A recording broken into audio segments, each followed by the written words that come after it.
Billions for bullets. But will Canadians pay the price?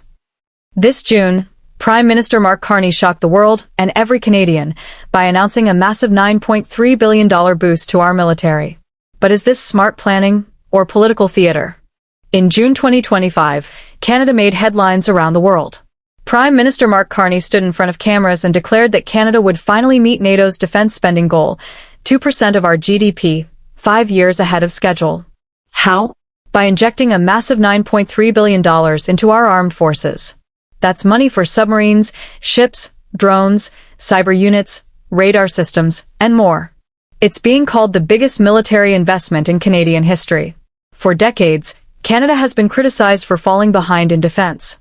We've had just one working submarine, outdated equipment, and a shrinking number of active troops.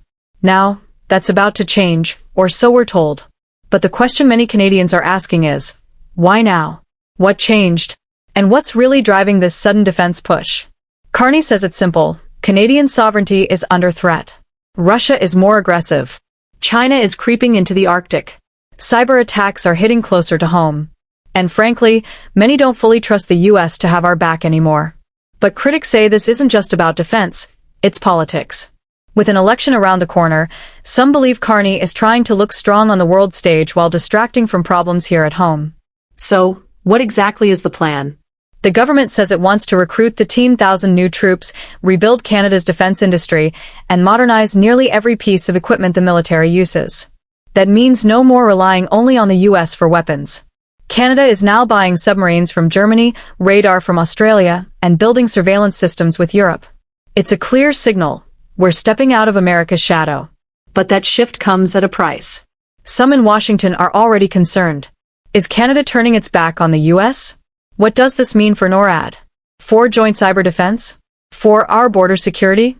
It's not just the Americans asking questions. Back home, Canadians are starting to worry too. Where's this $9.3 billion going to come from? Will it mean higher taxes? Cuts to healthcare or education? Unions are raising the alarm. Nurses are burnt out. Teachers say schools are underfunded. Housing prices are sky high. And yet, the government finds billions for bombs and battleships. Students have started marching. Signs read "Books not bongs." Veterans are speaking out too. Some say they still don't get the support they need. So why throw money at new gear when the basics still aren't fixed? The government argues this isn't just spending, it's investing. In jobs. In innovation. In small-town industries. Defense contracts are starting to pop up across Canada. Factories are being retooled. Thousands of new jobs are promised. But history shows defense projects are slow, expensive, and messy. They run over budget. They face delays. And if politics change, towns depending on defense jobs could be left stranded. And what about inflation? Pouring billions into one sector can raise prices across the board, hurting families already struggling with the cost of living. Is that a risk Canadians are willing to take? A big part of this strategy is focused on the Arctic. As the ice melts, new shipping routes and resources are opening up. Canada wants to be ready to defend what we believe is ours. But the Arctic is also being eyed by China, Russia, and yes, the US. Canada's military presence there has been weak for years. This new funding aims to change that, with new drones, patrols, and cold weather forces.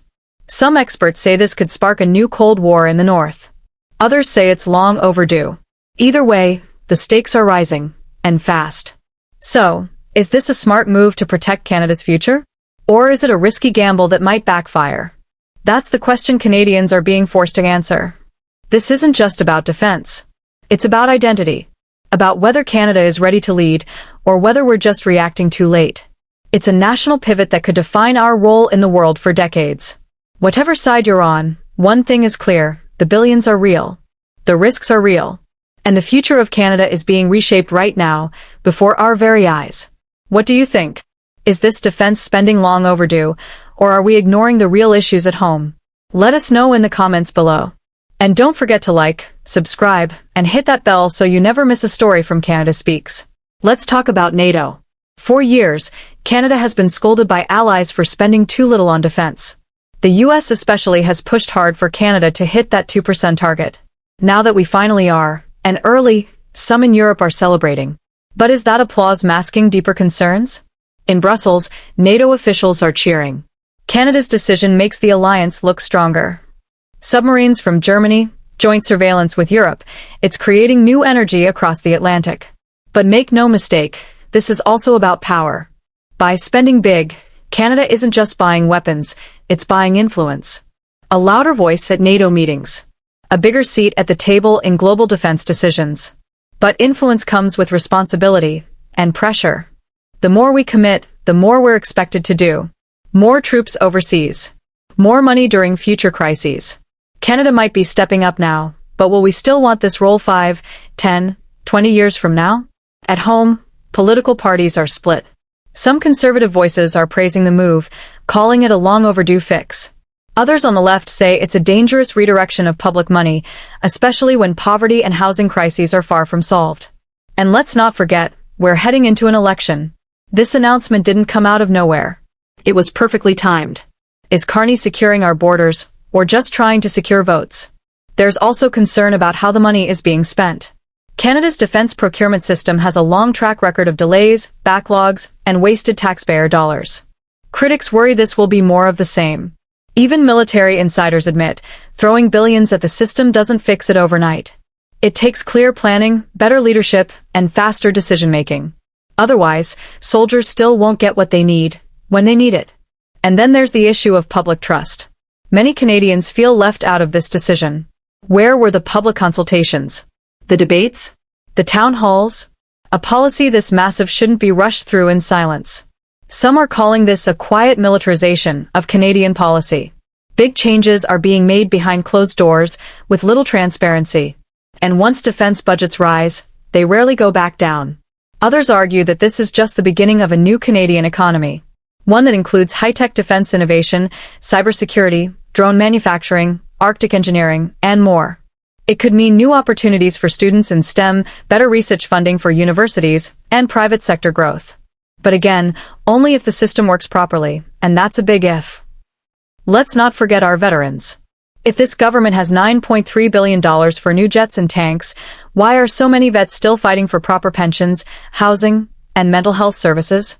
This entire defense reset also raises big questions about Canada's values. Are we becoming more militarized? What kind of country do we want to be? Peacekeeper, power player, or something in between? And here's the bottom line. Spending big doesn't guarantee safety. It doesn't guarantee success.